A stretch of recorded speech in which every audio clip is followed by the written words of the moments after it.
ഓയിൽസിൻ്റെ ഒരു ചെറിയ കളക്ഷൻസ് ആണ് കേട്ടോ. ഓയിൽസ് എന്ന് പറയുമ്പോൾ കുറേ ഒന്നുമില്ല, എല്ലാവരുടെയും വീട്ടിലുള്ള സെയിം സാധനം. പക്ഷേ എൻ്റെ കയ്യിലുള്ള ഏതൊക്കെ ഞാൻ കാണിച്ചു തരാം.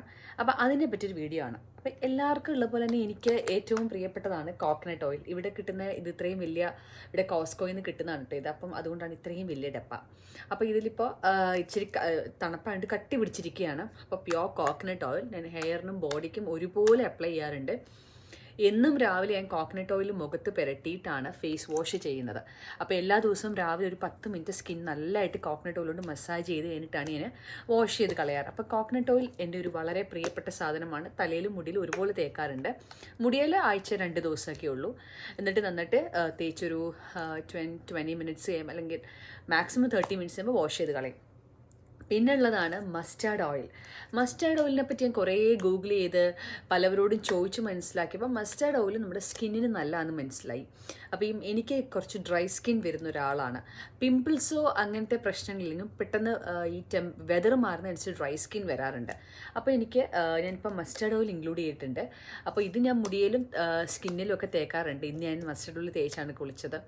സ്കിന്നിനൊക്കെ എല്ലാത്തിനും എന്ത് എഫക്റ്റാണ് അല്ലെങ്കിൽ എത്ര വേഗം കിട്ടുമെന്ന് ചോദിച്ചാൽ എനിക്കറിയില്ല. പക്ഷേ ഐ ഫീൽ ഇറ്റ്സ് ഗുഡ്. അപ്പം ഞാൻ മസ്റ്റർഡ് ഓയിലും യൂസ് ചെയ്യാറുണ്ട്. പിന്നെയുള്ള എൻ്റെ ഏറ്റവും ഫേവറേറ്റ് ഒരു ഓയിലാണ്, ഒരു എണ്ണയാണ് നാൽപ്പാമരാതി എണ്ണ. നാൽപ്പാമരാതിയാണ്. ഇത് കോട്ടക്കൽ ആയുർവേദശാലയുടെയാണ്. അപ്പം നമ്മുടെ ഞാൻ നാട്ടിൽ നിന്ന് കൊണ്ടുവന്നതാണ്.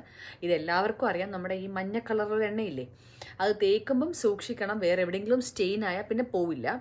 പക്ഷേ ഇത് തേച്ചിട്ട് അങ്ങനെ സൺലൈറ്റിൽ ഡയറക്റ്റ്ലി ഇറങ്ങല്ലെന്ന് പറയും. പക്ഷെ എനിക്കങ്ങനെ കുഴപ്പമൊന്നും ഉണ്ടായിട്ടില്ല. ഇത് ഞാൻ ആഴ്ചയിൽ 2 ദിവസവും 3 ദിവസമൊക്കെ തേക്കാറുണ്ട് മുഖത്ത് മാത്രം. പുരുകത്തിലൊക്കെ തേക്കരുത്, അവോയ്ഡ് ചെയ്യണം. അതാണ് 3ാമത്തെ എണ്ണ, നാൽപ്പാമരാതി എണ്ണ. പിന്നെ ഉള്ളത് ഈ 2 തൈലമാണ് കേട്ടോ. ഞാൻ ഇന്ന് നോക്കിയപ്പോൾ ഈ 2 തൈലം എൻ്റെ ഷെൽഫിലിരിക്കുന്നു. ഒന്ന് പിണ്ട തൈലവും മറ്റേ ഒന്ന് മഹാനാരായണി തൈലവും. ഇതെന്താണെന്ന് ശരിക്കും എൻ്റെ പ്രഗ്നൻസി സമയത്ത് എനിക്ക് നാട്ടിൽ നിന്ന് കൊടുത്തു വിട്ടാണ്. ഇത് അവിടെ ഒരു അണ്ണാൻ. അപ്പം കൊടുത്തു വിട്ട് ഞാൻ അന്നൊരു വട്ടം ബോഡിയൊക്കെ മസാജ് ചെയ്യാൻ വേണ്ടി മാത്രം ഡെലിവറിക്ക് മുന്നേയും ഡെലിവറിക്ക് ശേഷവും ഞാൻ യൂസ് ചെയ്തിരുന്നു. പിന്നെ ഞാൻ യൂസ് ചെയ്തിട്ടേ ഇല്ല. ഇനിയിപ്പോൾ ബോഡി മസാജ് ചെയ്യാൻ നല്ലതാണെന്നെങ്ങനെ തോന്നിയാൽ എപ്പോഴെങ്കിലും യൂസ് ചെയ്താലേ ഉള്ളൂ. പക്ഷേ ഇതും എൻ്റെ ഷെൽഫിലിരിക്കുന്ന ഒരു എണ്ണയാണ്. പിന്നെ ഞാൻ എന്നും രാത്രി യൂസ് ചെയ്യുന്ന ഒരു എണ്ണയാണ് ആവണക്കെണ്ണ, അതായത് കാസ്റ്റർ ഓയിൽ.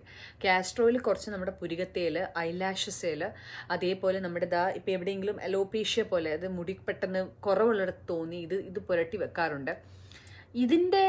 എനിക്ക് അങ്ങനെ ഇത് തേച്ചത് കൊണ്ടാണോ മുടി വളരുന്നത് എനിക്കറിയാം. എൻ്റെ മുടി ഇത്രയൊക്കെ ഉള്ളൂ, അത്ര വലിയ